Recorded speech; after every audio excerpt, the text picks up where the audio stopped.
Good morning, Aleïden, et tu seras aujourd'hui le Nishmat, Rabacher, Ben Ben Mezev, Avram Ben Rivka, Nissim Ben Masoudi, et Chana Bat Habiba, Sultana. Si vous souhaitez dédier une prochaine étude de Mishnah, contactez le 5 minutes éternel. Nous étudions Masechet Juvit, Perek, Chet, Mishnah Chet.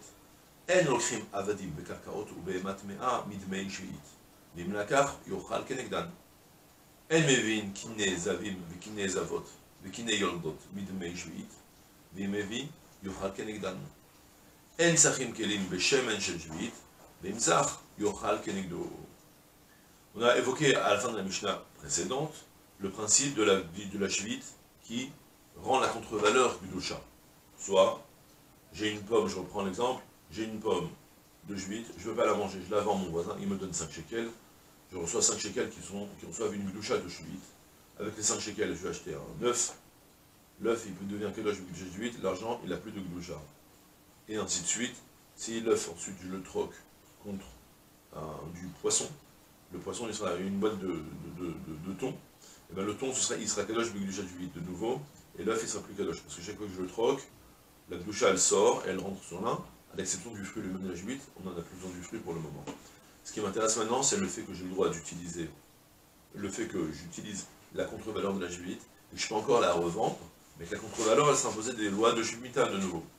Alors attention, puisque la contre-valeur est imposée des lois de Shemitah, tu ne peux acheter que des aliments qui sont propres à la consommation. En l'occurrence, en lokrim avadim, bekarkaot ou behemat mea midmei, avec la contre-valeur des fruits de la Shemitah. T'as reçu pas 5 shekels, t'as reçu 50 000 shekels de fruits de Shemitah. Tu ne pourras pas acheter des esclaves, ni des terrains, ni des animaux qui ne sont pas propres à la consommation. Tu pourras acheter avec l'argent de la contre-valeur de la shvit un petit mouton et te faire des côtelettes d'agneau ou de ce que tu veux avec, et manger toute la viande du mouton. Il y en a avec le chat de shvit, mais il n'y a pas de problème. Tu peux, parce que c'est consommable. Tandis que tu ne pourras pas, avec la contre-valeur, acheter une behemat mea, acheter un chien de garde. À quoi ça sert? C'est pas consommable. D'accord? Donc tu ne pourras pas. Et même mieux que ça maintenant. Il a transgressé, il l'a fait. Bim lakar, yochal kenegdan. J'ai fait maintenant, j'ai reçu 6 000 shekels de fruits de shvit, je voulais m'acheter un petit chien, et j'ai acheté le chien. Alors quoi, le chien il a une bouche de shvit, maintenant qu'est-ce que je fais? Qu'est-ce qu'on fait? La Mishnah me dit yochal kenegdan. Tu devras consommer contre la valeur que tu as donnée. Soit, on va bien illustrer la scène, comprendre la halakha et même expliquer la raison pourquoi c'est comme ça. Soit, j'avais maintenant 6 000 shekels de fruits de shvit, j'ai craqué devant un petit chien, je l'ai acheté. Le chien, il n'a pas de gdoucha de shvit, mais il s'avère que puisque la gdoucha de shvit n'est pas passée sur le chien, j'ai un vendeur maintenant qui est parti, que lui, il a de l'argent de shvit, de gdoucha de shvit dans les mains. La gdoucha n'a pas été mitralélet. Et lui, en plus, c'est une catastrophe. Il va partir acheter des aliments avec, ou de ce qu'il va acheter. Et la gdoucha de shvit, elle va rester sans arrêt. Il n'est même pas au courant de la gdoucha de shvit. Il va pas se conduire comme il se doit. Chachamim m'ont imposé de dire, tu sais quoi, tu as pris 6 000 shekels. Tu reprends maintenant de nouveau 6 000 shekels qui ne sont pas kadosh. Et va avec ces 6 000 shekels acheter de la nourriture. Et mange kenegdan. Contre les 6 000 shekels qui sont arrivés chez lui, tu fais comme si tu fais transférer la gdoucha sur les aliments que tu manges. D'accord? Maintenant, il faut bien comprendre, ça ne fonctionne pas à Minatora. Et les commentateurs expliquent que Minatora, tu ne réussiras pas à résoudre le problème. Mais c'est un knas, c'est une taxe, une amende que Khamim t'ont appliquée sur toi, pour que la prochaine fois, tu ne commences pas à faire la même chose. Mais tu ne résoudras toujours pas le problème avec la gdoucha de shvit qui est dans les mains du vendeur. Ça, tu as fait des bêtises. Il n'y a rien à faire.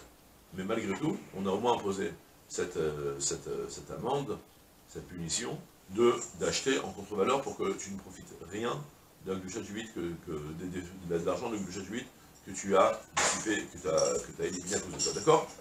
Deuxième sujet. Même principe de nouveau.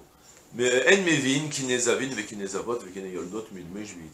C'est vrai qu'il y a toutes sortes de situations où il faut apporter des korbanot au Beth Amikdash. D'accord? Une femme qui a accouché, elle doit amener des kineyoldot. Un zav qui va monter de sa pureté. Il y a des Masechet Zavim, si vous vous rappelez. Il faut apporter 2 torim aux 2 bnei Yona, soit 2 petits pigeons, soit 2 tourelles. Tourelle. Mon père va me dire, non, il faut dire l'un ou l'autre. Coucou papa. D'accord? Il y a donc, tu dois apporter 2 Torim aux 2 Bnei Yona, et 2 Torim aux 2 Bnei Yona, tu dois apporter dans le... Maintenant, la Mishnah me dit, ben, tu ne pourras pas acheter les korbanot avec l'argent de la Gdushat Shvit. Le chidouche qu'il y a dans ça, c'est que concrètement, dans les Torim ou les Bnei Yona que tu vas apporter, c'est consommable, un des deux, il est khatat, le khatatov est consommable par les Kohanim, en théorie, quel est le problème? Tu peux le faire? Non, tu sais pourquoi c'est interdit? C'est interdit parce que, kol davar chez Bechova, toute chose que tu as, toute dépense, retenez cette règle dans toute la Torah, toute dépense que tu as imposée à faire, tu n'as pas le droit de le faire avec de l'argent que tu devais de toute façon dépenser. D'accord? Par exemple, j'ai de l'argent, même pour les lois de Zaka, vous savez, je dois prélever le maaser. Chacun il prélève le maaser de son argent, c'est une mise très importante à faire. Mais kor bracha, donc tu prélèves le maaser. Maintenant, tu as maintenant 200 shekels de maaser.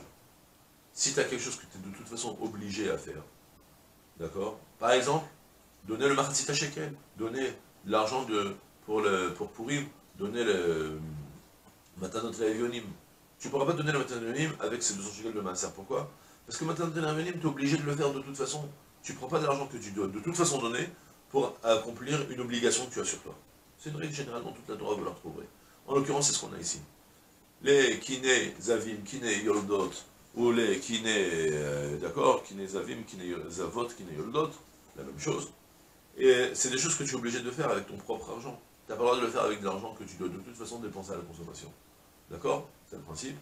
Maintenant, qu'est-ce qui se passe s'il a malgré tout fait? Il est parti acheter les kinim, les anneaux de Migdash.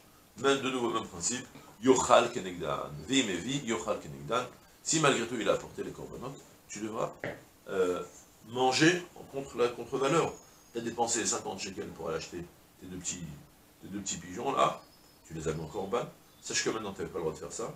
Tu vas maintenant prendre 50 shekels de ta poche, tu vas acheter des fruits, et tu dis, je mange contre la contre-valeur que j'ai de l'argent de chemin de juif que j'ai donné de manière interdite aux vendeurs. Et troisième sujet, En sachim kelim beshemen shel juit, veimsach yochal kenegdo. En sachim kelim beshemen shel juit. Tu n'auras pas le droit de oindre, d'étaler de l'huile, oindre des ustensiles avec de l'huile de Shemitah. Là, on ne parle plus de l'huile de contre-valeur, on parle de l'huile mamash de Shemitah. Que quoi? Que, je ne sais pas si c'est des objets en cuir, ou je ne sais pas pourquoi ils utilisaient, mais c'est très fréquent. On remarque qu'à l'époque, ils mettaient beaucoup d'huile de partout. J'imagine, selon les conditions d'hygiène de l'époque, ils n'avaient pas forcément l'eau courante, l'huile, je ne sais pas pourquoi exactement, en tout cas, c'est très fréquent, sur plein de choses, ils étalaient de l'huile pour garder une certaine fraîcheur et flexibilité des choses. Donc, ils gardaient sur des objets en cuir, par exemple, ils étalaient fréquemment de l'huile. Maintenant, tu as de l'huile de Shemitah, de Juvite, tu n'as pas le droit d'oindre tes ustensiles avec cette huile. Tu n'as pas le droit de faire avec cette huile de Juvite. Pourquoi? Parce que cette fois-ci, tu as le droit d'en mettre sur tes mains, tu as les mains sèches, tu as le droit de les mettre. Parce que, quand je te dis les ochla, ça implique manger, ça implique boire, et ça implique aussi même oindre sur les mains, c'est aussi permis. Sicha keshtia dans la Torah. Mais ça, c'est que pour toi, tu profites. Mais sur les ustensiles, c'est interdit. Et nouveau, même principe. Si toutefois il a étalé l'huile, eh bien, ve'imsar yochal kenegdo. S'il a étalé l'huile, il devra forcément consommer contre la contre-valeur parce que tu n'avais pas le droit de le faire. On te met de nouveau, tu as perdu des fruits de Shemitah, tu devras pas en tirer profit, tu devras acheter, tu devras maintenant contre la contre-valeur manger des fruits de nouveau selon le même principe. D'accord? C'est tout pour aujourd'hui. Je vous souhaite une journée pleine d'Atzlacha, Kol Tuv, Selam.